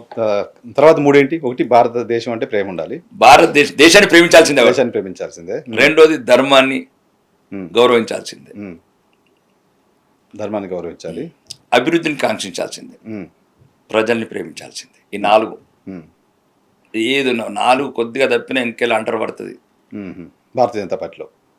ఇది మాత్రం భారతీయ జనతా పార్టీలో, రాష్ట్ర భారతీయ జనతా పార్టీలో ఆ స్వేచ్ఛ కొంచెం ఎక్కువైందా రాకేష్ రెడ్డి గారు? స్వేచ్ఛ కాదు కానీ చాలా పెద్ద లీడర్లు అంటే ఉన్నారు కదా, కాబట్టి కొద్దిగా స్వేచ్ఛగానే మాట్లాడతారు. భారతీయ జనతా పార్టీలో ముందు నుంచి పనిచేస్తున్న నాయకులు, సుదీర్ఘకాలం ఆ పార్టీలో పనిచేస్తున్న నాయకుల కంటే కొత్తగా వచ్చి రాగానే ఎమ్మెల్యేలు ఎంపీలు అయిపోయిన వాళ్ళ హడావుడి ఎక్కువ అయిపోయింది అంటే ఒక చర్చ మీ పార్టీ కార్యాలయంలో విన్నా. దాని గురించి నేను చెప్పలేను కానీ ఇప్పుడు ఉదాహరణకు ఉంటుంది, ఒక 2 మామిడి చెట్లు పెట్టాము, ఒక 30 ఏళ్ళైన పండు రాలేదు ఒక చెట్టుతో నింపలమండి. అట్లా కాదు కదా. అదే వాళ్ళకి రాజకీయమైన, వ్యవసాయమైన, వ్యాపారమైన దాని ఫలితాలు వచ్చినప్పుడే ఉపయోగం. అది చెట్టు కూడా ఫలం రావాలి. Result matter. అంతే రిజల్ట్స్ మ్యాటర్. ప్రజలు కోరుకుంటున్నారు, ప్రజలకు అనుగుణంగా మనం నడుచుకోవాలి, మెదులుకోవాలి, మలుచుకోవాలి. ఇప్పుడు ప్రజలు కోరుకుంటున్నది ఏంది? 1984 మాకు first member of parliament seat ఇచ్చారు. 1984 గుజరాత్, 42 సంవత్సరాల క్రితం. గుజరాత్లో పాటిల్ గారు, ఏకే పాటిల్ గారు హన్మకొండలో మన జంగారెడ్డి గారు అక్కడ 6వ సారి నడుస్తున్నారు రూలింగ్ గవర్నమెంట్. ఇక్కడ ఒకసారి రాలేదు. అది మార్చుకోవాలి, సమీక్షించుకోవాలి. సమీక్షించుకుంటుందా ఇప్పుడు ఆలోచనలో? పెద్ద నాయకత్వం చూసుకునేదంటే మేము ఇప్పుడు రాజకీయాల్లోకి వచ్చినాం కాబట్టి నేను అనేది ఏంటంటే మాకు మాత్రం ఒకటి ఉందండి, ఎంత తొందర అయితే అంత తొందర ఈ రాష్ట్రం భ్రష్టు పట్టిపోయింది. 10 సంవత్సరాల ఆ రకంగా అన్ని అవినీతి ప్రాజెక్టులు, లక్షల కోట్లు తెలంగాణ ప్రజలు రుణగ్రస్తులు చేశారు. ఈ సమయంలో భారతీయ జనతా పార్టీ చాలా అవసరం. భారతీయ జనతా పార్టీ కన్నా ముఖ్యంగా తెలంగాణ ప్రజల భవిష్యత్తు దృష్ట్యా భారతీయ జనతా పార్టీ అవసరం. ఒక అద్భుతమైన స్లోగన్ భారతీయ జనతా పార్టీకి ఉంది సార్. 2 సార్లు టీఆర్ఎస్కి ఇచ్చారు, తెలంగాణ వచ్చిన తర్వాత ఒకసారి కాంగ్రెస్కి ఇచ్చారు, ఈసారి మాకు ఇవ్వండి అని అనడానికి. కానీ మాకు ఇవ్వండి అని అడగడానికి సంబంధించిన నాయకుడు ఎవరు? రకరకాల ప్లాట్ఫామ్స్ అయిపోయినాయి ఉన్న 16 మందిలో. అంత దూరం నేను వెళ్ళలేను కానీ ఇప్పటికీ మాత్రం ప్రజలు మా వైపు చూస్తున్నారు. మీరు ఎవరి వైపు చూస్తున్నారని? మీరంటే ఎవరి వైపు? మేము ప్రజల వైపు చూడకపోతే చరిత్ర క్షమించారు. శ్రీరాముడి గురించి మాట్లాడతారు, ఒకటే తలకాయ ఉంటుంది, ఆయన వైపు చూస్తాం. ఇక్కడ 16 తలకాయలు ఉన్నాయి, ఎటు చూడాలి తెలియట్లేదు. అలానే కాదు, ప్రజలు మా వైపు చూస్తున్నారు, మేము ప్రజల వైపు చూస్తే సరిపోతుంది. బిగ్గెస్ట్ ఫెయిల్యూర్గా అనిపించట్లా, బిగ్గెస్ట్ గిల్ట్ ఉండాల్సిన అవసరం లేదు రాష్ట్ర బీజేపీ నాయకులకి. నరేంద్ర మోదీ నాయకత్వంలో 3వ సార్లు దేశంలో అధికారంలోకి వస్తే ఈ రాష్ట్రంలో ఇప్పుడున్న పరిస్థితుల్లో మేము మళ్ళీ అధికారంలోకి వస్తామని ధైర్యంగా ఆఫ్ ది రికార్డ్ చెప్పగలిగిన పరిస్థితులు ఒక్క భారతీయ జనతా పార్టీ నాయకుడు కూడా లేకపోతే. నేనైతే ఒకటి చెప్పగలుగుతాను, నేను కొత్త కాబట్టి రాజకీయాలకు దేనికైనా సరే ఒక సమయం రావాలి. ఏదైనా ఇప్పుడు ఉదాహరణకు 3 నెలల వరకు కూడా కాంగ్రెస్ అధికారంలో దూరం ఉండేది. నాగార్జున సాగర్ లాంటి చోట, హుజరాబాద్ చోట డిపాజిట్ కూడా రాలేదు, మునుగోడు లాంటి చోట. కరెక్ట్. కాబట్టి ఎప్పుడు అపజయాలని తలచకన్నా విజయాలను ఎక్కువ నెమరేసుకునే అలవాటు నాకు. Positive think. నేనేమో నా మైండ్ అంతా ఇప్పుడు 36% మీద ఉంది. మాకు పార్లమెంట్ సీట్లు 8 వచ్చినాయి. నేను అక్కడనే ఆగాను. ఓకే. అక్కడి నుంచి ఇంకో 5% మేము గడని కావాలి. 40 వస్తే గవర్నమెంట్ వచ్చినట్టు. 36 వచ్చినాయి మాకు. పార్లమెంట్ ఎలక్షన్ వచ్చింది అంతే. అంటే పార్లమెంట్ ఎలక్షన్ అవే కదా, చేతులు తెలంగాణ చేతులే కదా, తెలంగాణ చేతులే కమలాన్ని ముద్దాన్ని. అవును. అంటే వేరే రాష్ట్రంలో వచ్చి మాకు ఓట్లు వేయలేదు. తెలంగాణ రాష్ట్ర ప్రజలే 36% ఓట్లు వేస్తే 8 మెంబర్ ఆఫ్ పార్లమెంట్ సీట్ గెలిచాం. ఒక్కొక్క సీటు కూడా 4 లక్షల మెజార్టీతో గెలిచాం. కాబట్టి దాన్ని ఆ ఓట్లని కాపాడుతూ ఇంకొద్దిగా యాడ్ చేసుకొని నాయకత్వాన్ని కొద్దిగా కొత్త నాయకత్వం కావచ్చు, కొన్ని ఎక్కడైతే బలహీనంగా ఉన్న చోట పార్టీలో ఇప్పుడు దక్షిణ తెలంగాణ చోట కొద్దిగా బలంగా తయారు చేసుకొని నాయకులు చాలా మంది ఉన్నారు రావడానికి మా పార్టీలోకి. ఎందుకంటే వాళ్ళకి తెలిసిపోయింది బీఆర్ఎస్కు భవిష్యత్తు లేదు, కాంగ్రెస్ ఇంకా ఇది చివరి ప్రభుత్వం అనుకుంటా తెలంగాణలో, కాంగ్రెస్ చివరి ముఖ్యమంత్రి రేవంత్ రెడ్డి. ఎందుకంటే మొత్తానికి రాహుల్ గాంధీ సీనియర్ సిటిజన్ అయిపోతున్నాడు. బీజేపీ మొదటి ముఖ్యమంత్రి కూడా ఆయన అవుతాడా? నో, బీజేపీ మొదటి ముఖ్యమంత్రి నికాసైన 100% హిందూ బిడ్డ అయితే ఉంటాడు. 100% రేవంత్ రెడ్డి కూడా మీ అందరికంటే ముందే భారతీయ జనతా పార్టీ చాలా మంది వచ్చారు. దేశం ధర్మం అన్ని అక్కడే మొదలు పెట్టాడు ఆయన. అంత రక్తం మారింది ఇప్పుడు, ఆ రక్తం వేరే రక్తం. ఆయన చెప్తున్నాడు కదా స్కూలింగ్ అదే అని మోదీ తోటి చెప్పాను అని రక్తం మార్చుకున్నాను అంటున్నా. కరెక్ట్, రక్తం ముందు మీరు అన్నట్టు రక్తం ఉండేది, ఏబీబీ రక్తము సంఘ రక్తం ఉండే, కానీ రేవంత్ ఉద్దీన్ అయిపోయాడు. ఇప్పుడు రేవంత్ ఉద్దీన్ అయిపోయి నుంచి రక్తం అంతా మారిపోయింది. అంత ఈ మధ్యన అందుకోసం గ్రీన్ బట్టలు వేసుకుంటున్నాడు, ఎక్కడ ఎంఐఎం కోపం వస్తుందా అని. ఓహో, ఓకే, గ్రీన్ షర్ట్స్ వేసుకుంటున్నాడు. కాబట్టి ఒక్కటి మాత్రం నిజమండి, మా బాధ అంతా ఏంటంటే కార్యకర్తలు, మా పార్టీలు ఏమున్నారంటే నిరంతరం శ్రమించే కార్యకర్తలు, మరి ఆర్థికంగా వెనుకబడ్డ కార్యకర్తలు. బిగ్గెస్ట్ అసెట్ భారతీయ జనతా పార్టీ అసెట్స్, కానీ వాళ్ళ కళ్ళల్లో కన్నీళ్ళు, వాళ్ళ ఒంటి మీద చెమట చుక్కలు, వాళ్ళ గొంతు నిండా జై శ్రీరామ్ అనే నినాదాలకు మేము న్యాయం చేయలేకపోతున్నాం. వాళ్ళకి భారతీయ జనతా పార్టీ లయబిలిటీ అయిపోతుంది. లయబిలిటీ కావచ్చు, కానీ నేనైతే వ్యక్తిగతంగా దోషిగానే ఫీల్ అవుతున్నా. డెఫినెట్గా నేను నా వ్యక్తిగతంగా అయితే నేను కొద్దిగా ఇబ్బందికరం ఉంది కార్యకర్తలను చూసినప్పుడల్లా. వాళ్ళ కళ్ళల్లో చూస్తే ఏదో ఒక రకమైన తలదించుకునే రకంగా ఉన్నాం మేము, నాకు అనిపిస్తుంది వ్యక్తిగతంగా. అంటే ఒక సామాన్య కార్యకర్త ఆదిలాబాద్ అడవులల్లా జై శ్రీరామ నినాదిస్తే ఆ నినాదాన్ని మేము హైదరాబాద్లో నిలబెట్టలేకపోతున్నాం. మేము మామూలు టైలర్ చేసేవాళ్ళు, పచ్చళ్ళు చేసేవాళ్ళు, ఆటో రిక్షా నడిపేవాళ్ళు, ఏదో పని చేస్తూ వాళ్ళు మా పార్టీకి వెన్నుదన్నలు. కొంతమంది డబ్బున్న వాళ్ళు, ధనం ఉన్న వాళ్ళు, ఆస్తున్న వాళ్ళు మా వైపు ఉండరు, సామాన్యులే మా వైపు ఉన్నారు, అంటే ధర్మం వైపు ఉన్నారు. కాబట్టి రకరకాల అవమానాలు, ఈరోజు గుళ్ళు కొట్టడమే కావచ్చు, మా ధర్మాన్ని అవమానించడమే కావచ్చు, లేకపోతే మా ఆడబిడ్డల్ని లవ్ చేయడమే కావచ్చు, లేకపోతే ఒక దేశ వ్యతిరేక భావజాలం దేశంలో మళ్ళీ పెరిగిపోవడం కావచ్చు, రాష్ట్రంలో కూడా ఎన్నో సంఘటనలు జరుగుతున్నాయి. కాబట్టి ఈ రాష్ట్రాన్ని కొంచెం సురక్షితంగా ఉంచాలంటే కొన్ని లక్షల మంది త్యాగాలు వచ్చిన ఈ భారత స్వాతంత్రం అండి తెలంగాణ రాష్ట్రంకు న్యాయం చేయాలంటే అన్నిటికన్నా ముఖ్యం భారతీయ జనతా పార్టీ కళ్ళల్లో, కార్యకర్తల కళ్ళలో మేము ఆనందం చూడాలి, లేకపోతే శాపగ్రస్తులం అవుతాం. మేము చూడాలంటే రాష్ట్రంలో అధికారంలోకి రావాలి, వాళ్ళ కోరిక అదే. మాతో ఎక్కడైనా పోతే అదే చెప్తారు, 40 ఏళ్ళు అయినాయి అన్న, కళ్ళు కాయలు కాస్తున్నాయి, జనరేషన్ పోతుంది, ఇంకెప్పుడన్నా పోయింది, సగం జనరేషన్ పోయింది. కానీ మా ఆశల్లో యువత, ఏ కొత్త ఓటు అయినా అది కమలం వైపే చూస్తుంది. ఓకే, ఏ కొత్త ఓటు ఎన్రోల్మెంట్ అయిందంటే అది కమలాన్ని కోరుకుంటుంది. ఆ ఇప్పుడు ఎట్లా అయిపోయినాయి సార్ పార్టీలన్నీ కూడా పర్సన్ సెంట్రిక్గా అయిపోయినాయి. కాంగ్రెస్ లాంటి పార్టీ కూడా కాంగ్రెస్ పార్టీకి ఓటేద్దామని కాకుండా రేవంత్ రెడ్డిని చూసి ఓటేద్దాం అనేది అట్లా తయారైపోయింది. ఇప్పుడు భారతీయ జనతా పార్టీ కూడా అట్లా. ఈ రాష్ట్రంలో అటువంటి ఒక ఫేస్ ఎవరు భారతీయ జనతా పార్టీకి నేను అడుగుతున్నా. అంటే కొన్ని రాష్ట్రాల్లో ఫేస్లో అవసరం లేదండి, మాకు ఒకటే. ఇక్కడ ఫేస్ లేక ఫేస్లో అవసరం లేదు. మాది ఏంటంటే వ్యక్తుల కన్నా ముఖ్యం వ్యవస్థ ముఖ్యం అనుకుంటాం, అన్నిటికన్నా ముఖ్యం దేశం ముఖ్యం అనుకుంటాం. మాలో ఉన్న కార్యకర్తలు కావచ్చు, నాయకులు కూడా ఇదే అనుకుంటారు.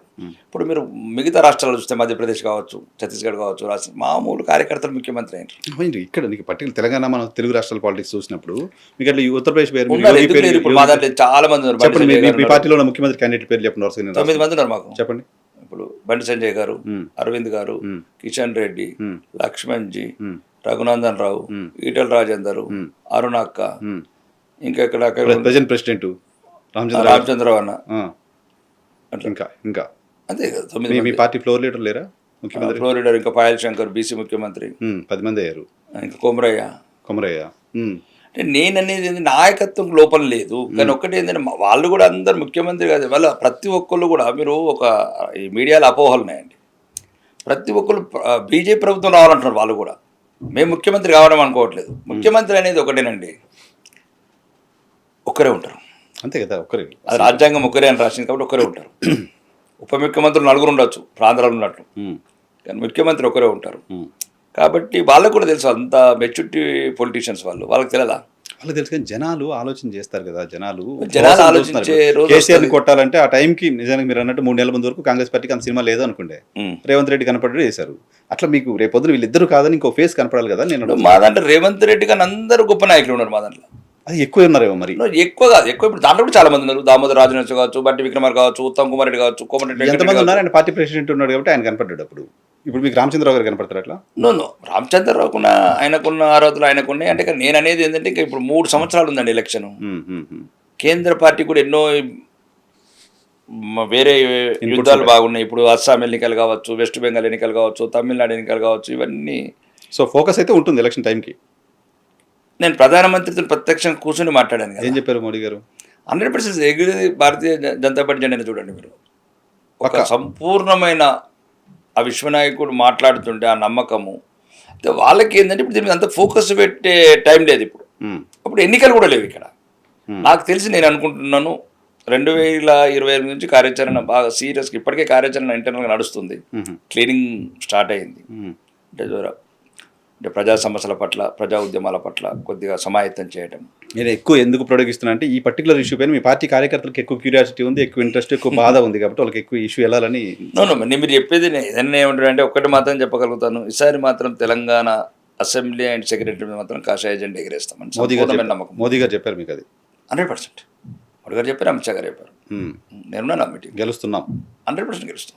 ఎందుకంటే ప్రజలు కోరుకుంటున్నారు. ఆయన చూశాడు కదా, మొన్నటి వరకు కూడా మేము కూడా మన బాల్ మిస్ చేసుకున్నాం. మొన్ననే ఆ బాల్ క్యాచ్ మేము మిస్ చేసిన క్యాచ్ రేవంత్ పట్టాడు. ఓకే, మీకు మీరే మిస్ చేసుకున్నారా? బండి సంజయ్ క్యాచ్ అనుకోకుండా మిస్ అవుతాం. బండి సంజయ్ మార్చి మిస్ చేసుకున్నారా? ఇది ఒకరి గురించి పుట్టిన పార్టీ కాదండి. బండి సంజయ్ కన్నా ముందు 100 మంది ఉన్నారు, బండి సంజయ్ 100 మంది ఉంటారు, రాకేష్ రెడ్డి కన్నా ముందు 100 మంది ఉంటారు. ఇది ఒక వ్యక్తుల గురించో, ఇది ఫ్యామిలీల గురించి పుట్టిన పార్టీ కాదండి. ఇట్లాంటి డిస్కషన్ వల్లనే రాంగ్ డైవర్షన్ అవుతున్నారు కార్యకర్తలు కూడా. మా కమలం ఒక్కటే, అన్ని ప్రెసిడెంట్ అయిన కమలమే, ఉద్యమమైన కమలమే. పువ్వులు చాలా రెక్కలు ఉంటాయి, రెక్కలలో ఒక పార్ట్ మేము అంతే. ఓకే, బండి సంజయ్ కావచ్చు, లేకపోతే లక్ష్మణ్జీ కావచ్చు, కిషన్ రెడ్డి కావచ్చు, టైగర్ నరేంద్ర కావచ్చు, లయన్ బాలరెడ్డి కావచ్చు. మా దగ్గర పులులు టైగర్లు పుట్టిన పార్టీ అండి ఇది. ఇప్పుడు మేము ఈ రోజు కొత్త కాదు ఇది. టైగర్ నరేంద్ర అంటే హైదరాబాద్ ఓల్డ్ సిటీ గజగజలాడేది ఎంఐఎం వాళ్ళు. అటువంటి ఆయన ఉంచుకోలేకపోయింది మీ పార్టీలో. కొన్నిసార్లు సంఘటనలు ఉంచుకోవాలంటే వ్యక్తిగతంగా వాళ్ళకు కొన్ని ఇబ్బందులు ఉంటాయి, రకరకాల అపోహలు ఉంటాయి. అందరూ చాలా ఒకటి రాజకీయాలలో ఒకటి చెప్తాండి, అవమానాలు ఎదుర్కొన్నవాడే నాయకుడు అవుతాడు. అంతే కదా, అంతే కదా. సరే, చాలాసేపు మాట్లాడాం, క్లోజ్ చేద్దాం. ఒక 4-5 ర్యాపిడ్ క్వశ్చన్స్ లాగా అడుగుతాను. ఒక పర్సనాలిటీస్ చెప్తా, మీరు వాళ్ళ పేరు ఒపీనియన్ చెప్పండి. కిషన్ రెడ్డి గారు స్మిత ప్రజ్ఞుడు. బండి సంజయ్ గారు మంచి ఒక డైనామిక్ లీడర్. అరవింద్ గారు ఇప్పుడు యువత ఇష్టపడే మరొక డైనామిక్ లీడర్. రాజేందర్ గారు ఒక మంచి సామాజిక నేపథ్యము, ఉద్యమ నేపథ్యము, ఈ రాష్ట్రం పట్ల సంపూర్ణ అవగాహన, ఒక మంచి మెచ్యూరిటీ గల నాయకుడు. లక్ష్మణ్జీ ఇంకా మాకు భీష్ముడిలాగా భీష్ముడిలాగా. ఓకే. అరుణమ్మ ఒక డైనామిక్ ఉమెన్ లీడర్. మాకు తెలంగాణలో ఒక మంచి రాజకీయ నేపథ్యము, రాజకీయ అనుభవము, భవిష్యత్తులో పార్టీలో ఒక మంచి కీ రోల్ పోషించే నాయకురాలు. రామచంద్రరావు గారిని ఎలా చూస్తారు? రామచంద్రరావు గారు ఒక మంచి ఇంటలెక్చువల్, పార్టీ సిద్ధాంతాలని అనువనుగుణ నింపుకున్న ఒక నాయకుడు. మహేశ్వర్ రెడ్డి గారు ఒక మంచి నాయకుడు, ప్రజానాయకుడు. సరే, ఇతర పార్టీలకు వద్దాం. కేసీఆర్ ప్రపంచంలో అబద్ధాలని అందంగా చెప్పగలవాడు. మరి దుర్మార్గమైన కామెంట్ ఏమిది? అదే చెప్పాను. కేసీఆర్ అనే వ్యక్తి నిలబడి తెలంగాణ ఉద్యమంలో నిలబడి అలా ఉండకపోతే ఓ పర్సనాలిటీగా,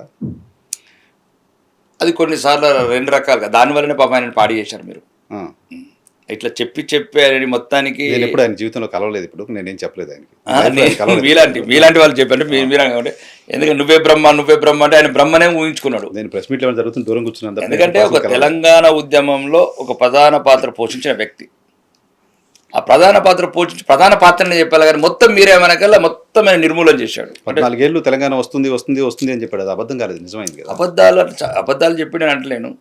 అయితే ఆ ఫలాలు మాత్రం కుటుంబమే పొందింది. అది వేరే. అబద్ధాలు మాత్రం చెప్పగలరు. తెలంగాణ ఉద్యమంలో ఒక్కరు కాదు, ప్రజా కళాకారులు గద్దరన్న గజ్జలు కట్టడం కావచ్చు, భారతీయ జనతా పార్టీ కోదండరామ్ వాళ్ళని జరగవచ్చు, చాలా మంది ఉన్నారు. అంటే అది కాదు, మళ్ళీ మీరు ఉద్యమాన్ని తెలంగాణ పర్సన్ అయితే ఒక అపరం మేధావి అనుకోవచ్చు, అపరం చాణుక్యుడు అనుకోవచ్చు. ఒక రకమైన ఈ తెలంగాణకు అందరిని ఒకటి చేయడంలో ఒక ప్రధాన పాత్ర పోషించిండు కేటీఆర్. ఇంకా రాజకుటుంబ పోకడలు నాయకుడు. హరీష్ గారు ఇప్పుడు ప్రధాన పాత్ర పోషిస్తాడు తెలంగాణ రాజకీయాల్లో భవిష్యత్తులో. ఎట్లా మీన్స్?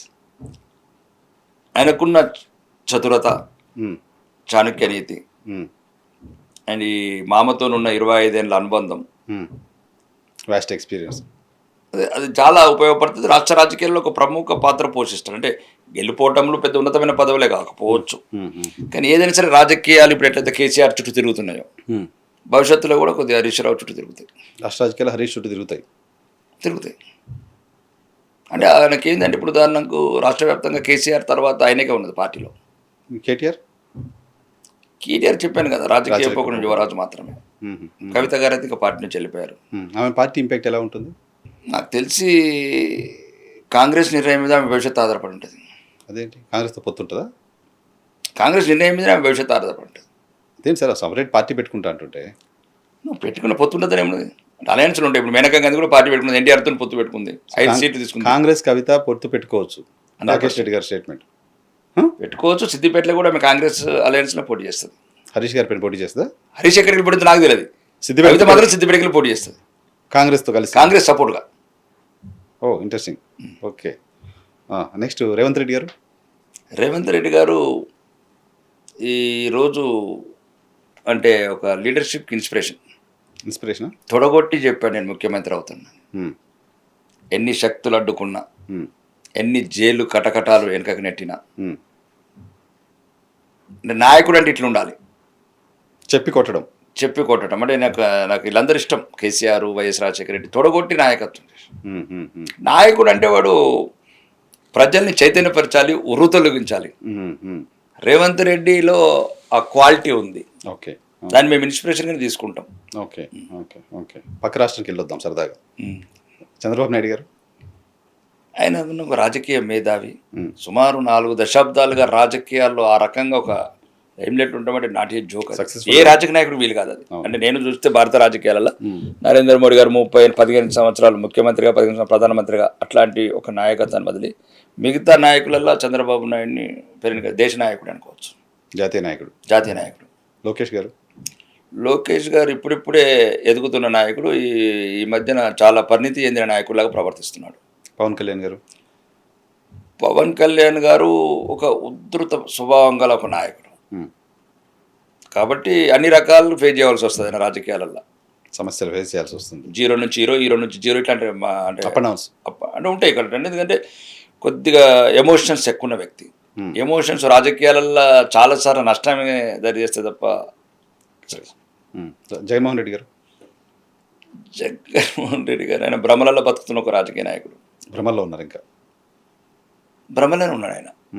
అంటే ఇప్పుడు ఏదైనా మార్పు చెందాలి, మార్పు కావాలి అంటే ఒక 2,63,000 కోట్లు ఇంటింటికి డబ్బులు మంచిగా గెలవలేదు అన్నప్పుడు దాన్ని మనం రెక్టిఫై చేసుకోవాలి. మళ్ళా నరుకుతాము అంటే ఒక రాజకీయాలలో అట్లాంటి కలంకాలు దేవత ఏ నాయకుడైనా సరే చెప్తారు. ఓకే, జగన్మోహన్ రెడ్డి గారు ఒక మాజీ ముఖ్యమంత్రిగా చేశాడు, రప్పరప్పాడిస్తాము, విధ్వంసాలు చేస్తాము, హైకోర్టు కూడా జడ్జిలు కూడా భయపడుతున్నారంటే అంటే ఇట్లాంటి రాజకీయాలు డెమోక్రసీకి మంచిది కాదు. జగన్మోహన్ రెడ్డి గురించి పుట్టలేదు దేశం, జగన్మోహన్ రెడ్డి గురించి రాలేదు స్వాతంత్రం. ప్రజాస్వామ్యము ఎంతోమంది త్యాగదనుల వల్ల వచ్చిన ఈ భారత స్వాతంత్రంలో ఇట్లాంటి నాయకుల అనుచరులు అట్లాంటి వ్యవహార శైలి ఉండకూడదు. రాజశేఖర్ రెడ్డి ఒక మంచి నాయకుడు, ప్రజల పట్ల ప్రేమ కలిగి, ప్రజలకు ఏం అవసరాలు కావాలో సామాన్యులకు, పేదలకు కనుగొన్న నాయకుడు. తొందరలోనే ఆయన చనిపోవడం దురదృష్టకరం. ఎన్టీఆర్ గారు అదొక ధీరోదిత్తుడు. అంటే 60 ఏళ్ళు తన సినిమా రంగంలో ఉండి కూడా పార్టీ పెట్టిన 9 నెలల్లో ఒక సామాన్యులను రాజకీయాలకు తెచ్చిన చరిత్ర మాత్రం రామారావుకి అంకితం అవుతుంది. మోడీ గారికి ఒక విశ్వనాయకుడు అంటే అవతార అంటే కారణ జన్ముడు. ఈరోజు ఫర్ ఎగ్జాంపుల్ ఈ దేశం ఎదుర్కొంటున్న సమస్యలల్లో నిరంతరం 24 గంటలు పనిచేసి ఒక్కరోజు కూడా ఒక చిన్న లీవ్ లేకుండా, సెలవు లేకుండా ప్రపంచమంతా తిరిగి డిప్లొమాటిక్ రిలేషన్స్ డెవలప్ చేసి ఈరోజు దేశాన్ని అన్ని రంగాలకు అభివృద్ధి చేసి భారతదేశం అంటే ప్రపంచంలో కీ రోల్ పోషించే ఒక పేరు తీసుకొచ్చాడంటే అది నరేంద్ర మోడీ లాంటి నాయకులు మళ్ళీ చాలా కష్టం ఈ దేశం చూడటం. ఓకే, చివరిగా మీ మిత్రుడు మాజీ ఎమ్మెల్యే జీవన్ రెడ్డి గారు. జీవన్ రెడ్డి నా కజిన్ బ్రదర్, మా తమ్ముడేవాడు, బంధుత్వం ఉంది. కానీ రాజకీయాలల్లో ఇంకా గతాన్ని మర్చిపోయి మళ్ళీ భవిష్యత్తులో మనిషి మారి ప్రజలకు అనుగుణంగా ప్రజాస్వామ్యం పోకడలు ఎట్లుంటాయో ఆ రకంగా మారుతాడని నేను అనుకుంటున్నాను. ఒక వర్డ్ చెప్పండి, what is Jeevan Reddy? Just ఒక సింగిల్ వర్డ్ చెప్పండి. అంటే రాజకీయ నాయకుడు ఇలా ఉండకూడదు, ఎలా ఉండకూడదు అనే దానికి ఎగ్జాంపుల్ జీవన్ రెడ్డి. సినిమాలు చూస్తారు సార్ మీరు? చూస్తాను. ఫేవరెట్ హీరో ఎవరు? హీరో లేరండి, హీరోయిన్స్ ఉన్నారా? స్టోరీస్ అంటే ఉదాహరణకు చిన్నప్పుడు ఎక్కువ నక్సల్స్ మూవీ చూసేవాడిని. ఓ మన దగ్గర అటు ఆ భావజాలం కూడా భావజాలం ఎక్కువ. అంటే ఎప్పుడు గన్ పట్టుకుని పోవాలనిపించలేదా? అనుకున్నాను ముందు అప్పట్లో, అనుకునే అంటే చిన్నప్పుడు అదే కదా మేము ఉన్నది. ఉన్న ప్రాంతం అంతా తుపాకీ కొట్ట చప్పుళ్ళు, ఇనుప బుట్ల చప్పుళ్ళు. ప్యారలల్ అప్పుడున్న గవర్నమెంట్ ఎదుర్కొన్న సమస్యలు కావచ్చు, కుటుంబ నేపథ్యం కావచ్చు, కూడా ఒక రకమైన నిరాశ నిశ్చల జీవితంలో మనిషి ఏం కోరుకుంటాడు. అంతే కదా, స్వేచ్ఛ, ఒక అడవి బాగా ఆకర్షితమయ్యేది అప్పుడు. అప్పట్లో అది ఒక హీరోయిజం ఉండేది. మా ప్రాంతంలో వాడు ఒక మిలిటెంట్ అనే ఉండేవాడు, వాడు ఏం చెప్తుంది విలేజ్లో నడిచేది అంటే ఒక హీరోయిజం. ఇప్పుడు రాజకీయ నాయకుడు ఒక సర్పంచ్ అయితే ఎట్లయితే విలేజ్ అంతా ఒక హీరోలాగా చూస్తూ, అప్పుడు మిలిటెంట్ అని హీరోలాగా చూసేవాళ్ళు. మిలిటెంట్ పరిష్కారం అయ్యేది, ఏ సమస్య మిలిటెంట్ అంటే సమస్య పరిష్కారం అయిపోయింది. ఇంత లేటా? ఊర్లో ఈవెన్ 5 minutes. ఊర్లో ఎరువులు కావాలన్నా, ఊర్లో ఎవరైనా తప్పు చేశాడన్నా అవినీతి అధికారులు కూడా గజగజానికే వాళ్ళు కదా ఉండేది ఆ వ్యవస్థ. సినిమాలు చెప్తున్నారు. సో విప్లవ సినిమాలు ఎక్కువ చూసేవాళ్ళ అప్పుడు. ఇప్పుడు ఏదైనా ఇట్లాంటి దురంధర్ లాంటి మూవీస్. మీ పార్టీ భావజాలం ఏముందంటే దేశం అసలు ఏంటి అంతే తప్ప ఇంకా అట్లా మూవీస్ మీద అంత ఇంట్రెస్ట్. రాజకీయాల్లోకి వచ్చి నుంచి ఇంకా 24 hours బిజీ అయిపోయినట్లయింది లైఫ్. ఓకే, సరే. ఇప్పుడు మీ లైఫ్, మీ మొత్తం కెరీర్ వర్స్టైల్గా కనపడుతుంది. బిజినెస్ చేశారు, చాలా ప్రాబ్లమ్స్ ఫేస్ చేశారు, సడన్గా పాలిటిక్స్లోకి వచ్చారు, ఎమ్మెల్యే అయిపోయారు, సడన్గా చాలా పాపులర్. 4-5 సార్లు ఎమ్మెల్యే అయిన వాళ్ళు కూడా రోడ్డు మీద పోతులు చాలా మంది గుర్తుపట్టలేమో, కానీ రాకేష్ రెడ్డి గారు అంటే తెలిసిపోతుంది. సో నెక్స్ట్ సినిమా రంగం వైపు కూడా ఏమైనా అడుగులు వేస్తున్నారని నా ప్రస్తావన తీసుకొచ్చాను. నేను ఆల్రెడీ 96లో సినిమా హీరోగా బుక్ అయ్యాను. అది వదులుకొని నేను బిజినెస్. అవునా? నాకు తెలియదు. రాజకీయాలే ఇప్పుడు రాజకీయమే ఇంకా శ్వాస. సినిమా హీరోగా బుక్ అయింది, ఆ స్టోరీ చెప్పు నాకు. అప్పుడు అది ఒక స్టోరీలే కానీ అంటే ఇంకా సినిమాలు ఇప్పుడు అనేది లేదు, కానీ ఇంకా నా జీవితం అంతా ఈ రాజకీయాలే. మీరు సినిమా తీయాలనుకున్నారా? మిమ్మల్ని ఎవరైనా? నేనే సినిమాలో హీరోగా బుక్ అయ్యాను అప్పుడు, ప్రేమ గులాబీలు అని. ప్రేమ గులాబీలు మీరు అప్రోచ్ అయ్యారా? అప్పుడు 90 అప్పుడు నేను మద్రాసులో ఉండేవాడిని. ఎక్స్పోర్ట్ అప్పుడే కంపెనీ ఎక్స్పోర్ట్ చాలా చేశాను. అది అదొక రకం ఈ రాజకీయ రంగంలో అది మరి అద్దాల మేడ.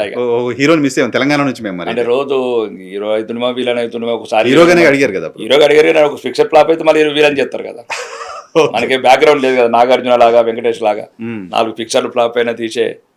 బట్ ఆ రోజుల్లో సినిమా హీరో అవకాశం అంటే చాలా బెటర్ ఆపర్చునిటీ. నేపథ్యం లేదు కదా, అంటే నాకు కొద్దిగా అప్పుడు బిజినెస్ మీద ఎక్కువ ఫోకస్ ఉండేది, సక్సెస్ కావాలని. చాలా మంది లైఫ్లో హీరో అయితే చాలు, హీరోని కలిస్తే చాలు అని తిరుగుతూ ఉంటారు. మీకు సినిమా హీరో అవకాశం వస్తే వదిలేసుకోవడం ఏంటి? ఏదో రీజన్ ఉంటుంది. ఇంట్రెస్ట్ ఉంటుంది, రీజన్ ఏం లేదు. రీజన్ ఏముంటుంది అంటే బిజినెస్ మీద ఇంట్రెస్ట్, డబ్బు సంపాదించాలి. సినిమా కంటే వ్యాపారం ఎక్కువ ఆకర్షించింది. కోటీశ్వరుడు కావాలి, కోకపెట్టి విల్లలు కట్టుకోవాలని కోరికలు ఉండేది. ఆ కోరికలనే తీర్చుకున్నాము. ఓకే, ఏముంది అంటే తప్పేముంది, డబ్బు సంపాదించాము. ఇప్పుడు మళ్ళీ అటెళ్ళే ఆలోచన లేదు, ఇంకా ఎటు లేదు. ఓన్లీ రాజకీయము ప్రజలు, అంతకు మించం లేదు. ప్రజలకు ఏదైనా మనం చేయగలుగుతామా? సామాన్య ప్రజలకు, సామాన్యుల పట్ల, సమస్యల పట్ల, పేదల పట్ల, ధర్మం పట్ల, ఈ 3 మెయిన్ రిథమ్స్గా పెట్టుకున్నాను నేను. సామాన్యుడు, పేదవాడు, ధర్మం, ఇవి నన్ను నేను డిజైన్ చేసుకున్నాను. ఓకే, ఇంకా ఉన్న వాళ్ళ వైపు రకరకాల సమస్యల వైపు మాట్లాడడానికి మీలాంటి మేధావులు, రాజకీయ నాయకులు ఎంతో మంది ఉన్నారు. కానీ ఈరోజు తెలంగాణ అసెంబ్లీలో ఒక విద్య మీద కావచ్చు, వైద్యం మీద కావచ్చు, గల్ఫ్ కార్మికుల పట్ల కావచ్చు, నిరుద్యోగుల పట్ల కావచ్చు, ఎవరో ఒకరు ఉండాలి కదా సామాన్యుల వైపు అని. అంటే నా జీవితం అంతా అపనిందలు, అవమానాలే కదా నేను ఎదుర్కొన్నాయన్ని.